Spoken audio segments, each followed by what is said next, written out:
ఈ రోజు మనతో ఉన్నారు డాక్టర్ నౌహేరా షేక్ గారు, అలాగే all India empowerment president Nowhera Shaikh madam తోటి ఈ రోజు మనం ఇంటర్వ్యూ చేయబోతున్నాం.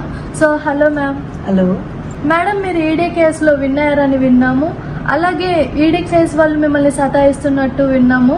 ఇవాళ కోర్టుకు వెళ్ళారు. సో దాని మీద మీ అభిప్రాయం ఏంటి మ్యామ్?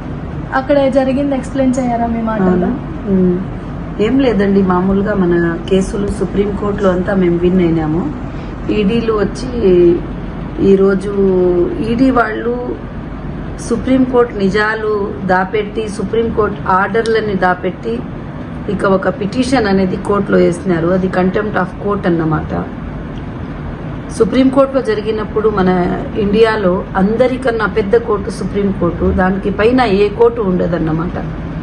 అందులో వాళ్ళు చూసుకోవాలా. కానీ వాళ్ళు కంటెంప్ట్ ఆఫ్ కోర్ట్ చేస్తూ ఇక ఇక్కడ ఎఫ్ఐఆర్లు చేస్తూ ఇది చేస్తూ, ఎందుకంటే వాళ్ళు రెస్పాండెంట్ ఉన్నారు కోర్టులో.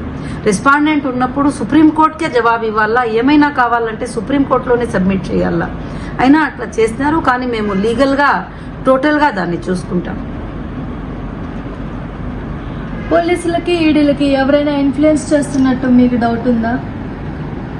డౌట్ ఏం లేదండి, క్లియర్గా టోటల్ తెలంగాణకి తెలుసు. ఇక ఇన్ఫ్లుయెన్స్ చేసేది అసదుద్దీన్ ఓవైసీ గారు, ఇక హైదరాబాద్ ఎంపీ, ఇక పోలీసులకి కూడా మిస్గైడ్ చేస్తారు, ఈడీ వాళ్ళకి కూడా మిస్గైడ్ చేస్తారు. ఇక వాళ్ళ పీపుల్స్ మన ప్రాపర్టీస్ పైన కబ్జా చేయాలని, చాలా ప్రాపర్టీస్ పైన కబ్జా చేయాలని ఇన్ఫ్లుయెన్స్ చేస్తూ ఉంటారు. ఇన్ఫ్లుయెన్స్ చేసి ప్రతిసారి సతాయించడానికి ప్రయత్నం చేస్తూ ఉంటారు. కానీ మేము లీగల్గా ఫైట్ చేసి విన్ అవుతాము. ఈసారి లోక్సభ ఎలక్షన్ వచ్చిందని చాలా ఇదిగా చేస్తున్నారు. అయినా నేను లోక్సభ ఎలక్షన్ని కంటెస్ట్ చేయాలని ఉన్నాను. నేను హైదరాబాద్లో ఎంపీ సీట్కి కంటెస్ట్ చేస్తానండి. మీ పార్టీ నుంచి అసెంబ్లీలో కండక్ట్ చేశారు, పార్లమెంట్లో కూడా కండక్ట్ చేస్తున్నారా మ్యామ్? అవునండి, మా పార్టీతో పార్లమెంట్లో కూడా చాలా ఇండియా నుంచి చాలా ఆస్పిరెంట్ వచ్చినారు. మేమంతా చెక్ చేసి ఎవరు అప్లికేబుల్ ఉంటే వాళ్ళకందరికీ టికెట్ ఇస్తాం. वही आज जो ईडी का इशू हुआ था, उस ईडी के इशू के बारे में जो है मेरा यही ख्याल है कि अल्हम्दुलिल्लाह सुप्रीम कोर्ट में तमाम डायरेक्शन जो है हुए हैं ईडी को, और ईडी का जो भी रिप्ले होगा वो सुप्रीम कोर्ट को होना चाहिए. मगर कोर्ट ऑफ कंटेम्प्ट करते हुए, सुप्रीम कोर्ट के आर्डर्स को हाइड करते हुए ईडी के कुछ एक डायरेक्टर जो नए आए हैं, शायद असिस्टेंट डायरेक्टर हैं, उन्होंने जो है कुछ कंप्लेंट किया है करके बोल के मैंने सुना है. और उसके बाद आज मैं कोर्ट में भी जो है अटेंड की थी.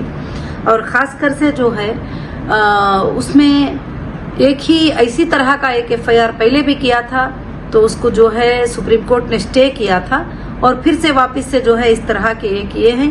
मगर अब हम जो है जरूर से जरूर कंटेम्प्ट ऑफ कोर्ट जो है, सुप्रीम कोर्ट के कंटेम्प्ट को जो किए हैं उन्होंने, सुप्रीम कोर्ट के आर्डर्स को जो डिने करते हुए, हाई कोर्ट ऑफ तेलंगाना के आर्डर को डिने करते हुए जो आगे प्रोसीड हुए हैं, उसके बारे में जो है हम जरूर से जरूर कोर्टों में जो है कंटेम्प्ट ऑफ कोर्ट फाइल किए ही, उसका जवाब जो है सबको भी देना पड़ेगा.